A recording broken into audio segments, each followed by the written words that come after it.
विद्यार्थ्यांनो, आज आपण इयत्ता 10वीच्या इंग्रजी विषयाच्या प्रश्नपत्रिकेचे बदललेले स्वरूप म्हणजेच न्यू ॲक्टिव्हिटी शीट पॅटर्न पाहूया. पूर्वीपेक्षाही हा पॅटर्न खूप सोपा आहे, परंतु तो सोपा होण्यासाठी या पॅटर्नमधील प्रत्येक ॲक्टिव्हिटी कशी सोडवायची याचा अभ्यास करणे गरजेचे आहे. हा अभ्यास जर तुम्ही केला तर अवघड वाटणारा इंग्रजी विषय तुम्हाला सोपा वाटेल आणि जास्तीत जास्त गुण तुम्हाला मिळतील. चला तर मग आपण ॲक्टिव्हिटी शीटमधील प्रत्येक ॲक्टिव्हिटी समजून घेऊया. इंग्रजी विषयासाठी एकूण 100 गुण आहेत. त्यापैकी 80 गुण लेखी परीक्षेसाठी आहेत, तर 20 गुण तोंडी परीक्षेसाठी आहेत.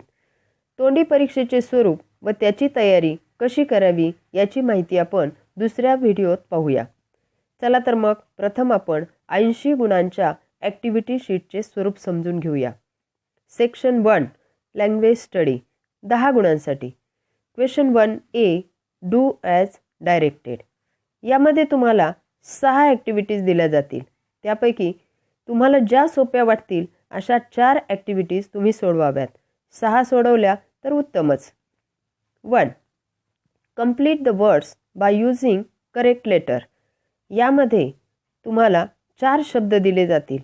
त्या शब्दांच्या रिकाम्या जागी योग्य अक्षर लिहून अर्थपूर्ण शब्द तयार करून ते शब्द तुम्ही लिहायचे आहेत. यासाठी तुम्ही दररोज किमान 5 ते 10 नवीन शब्द पाठ केले पाहिजेत. 2. Put the words in alphabetical order. यामध्ये 2 गट दिले जातील. पहिल्या गटात वेगवेगळ्या अक्षराने सुरू होणारे 4 शब्द असतील. त्या प्रत्येक शब्दाच्या पहिल्या अक्षराखाली तुम्ही अंडरलाईन करून आणि नंतर ते अल्फाबेटिकली लिहा. दुसऱ्या गटात सारख्या अक्षराने सुरू होणारे 4 शब्द असतील.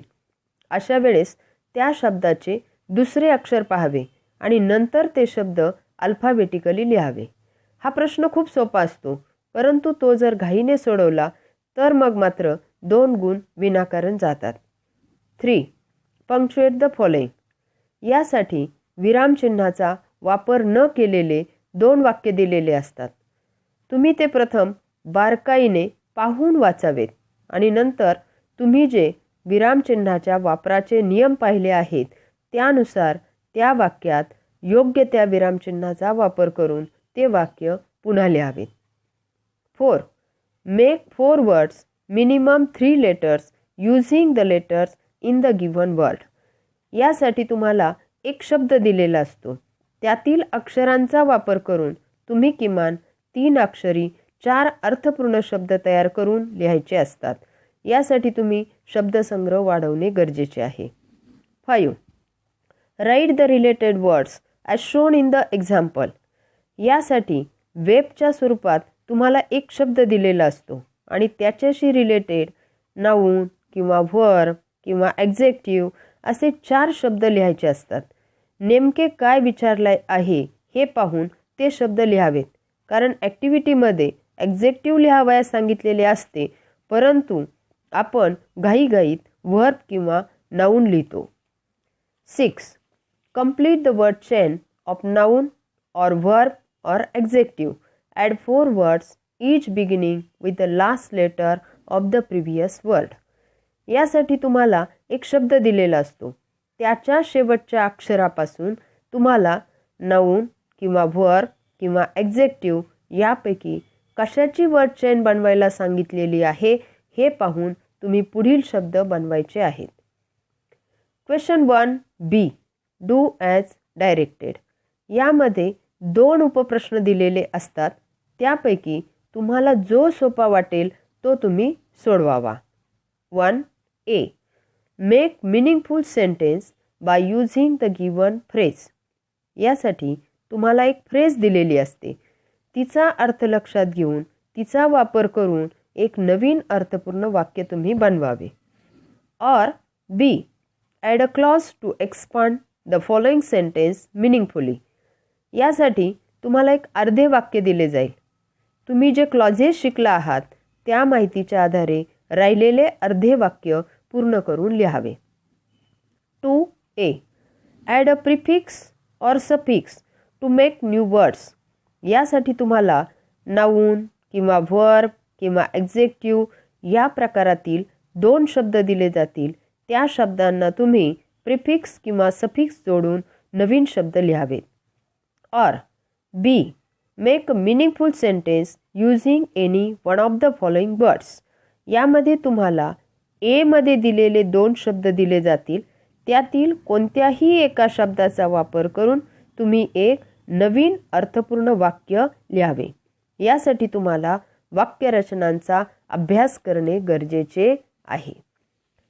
आता आपण पाहूया सेक्शन 2. Section 2 textual passage. 20 गुणांचा हा प्रश्न आहे. Question number 2 A and B.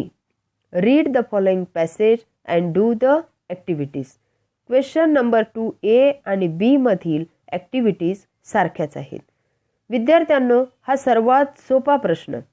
यामध्ये कोर्सबुकमधील 2 पॅसेज दिलेले असतात आणि प्रत्येक पॅसेजवर 5 ॲक्टिव्हिटीज दिलेल्या असतात.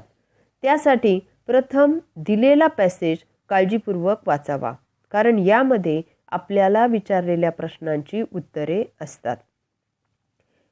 First activity A1 or B1 simple factual activity.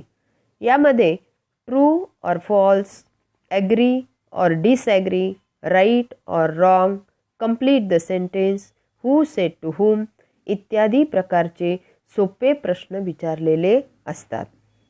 A2 or B2 complex factual activity. यामध्ये describe, narrative, WH question, agree or disagree with reason, complete the web, chart, table इत्यादी activity दिलेल्या असतात. याचीही उत्तरे पॅसेजमध्येच असतात. A3 or B3 activity based on vocabulary. यामध्ये similar word, opposite words, match A with B इत्यादी प्रकारच्या ॲक्टिव्हिटीज असतात. यामध्ये तुमचा शब्दसंग्रह किती आहे हे पाहिले जाते. यासाठी आपण जसे दररोज जेवण करतो तसे दररोज शब्द पाठांतर करणे गरजेचे आहे. A4 or B4 activity based on contextual grammar. यामध्ये तुम्हाला इयत्ता 8वी ते 10वीच्या वर्गात तुम्ही जे व्याकरण शिकलेले असतात त्यावर आधारित 2 प्रश्न विचारतात. Name of the tense, change the voice, direct and indirect speech, question tag, degree, transformation of sentences, joining sentences, framing WH question and verbal question इत्यादी ॲक्टिव्हिटी विचारल्या जातात. A5 और B5 पर्सनल रिस्पॉन्स क्वेश्चन. विद्यार्थ्यांनो, हा प्रश्न तुम्ही विचारपूर्वक सोडवायचा असतो, कारण यामध्ये तुमचे स्वतःचे वैयक्तिक मत तुम्हाला मांडायचे असते. यासाठी तुम्हाला वाक्यरचना करता येणे गरजेचे आहे. उर्वरित पुढील जे 4 सेक्शन आहेत ते आपण पुढील व्हिडिओत पाहूया.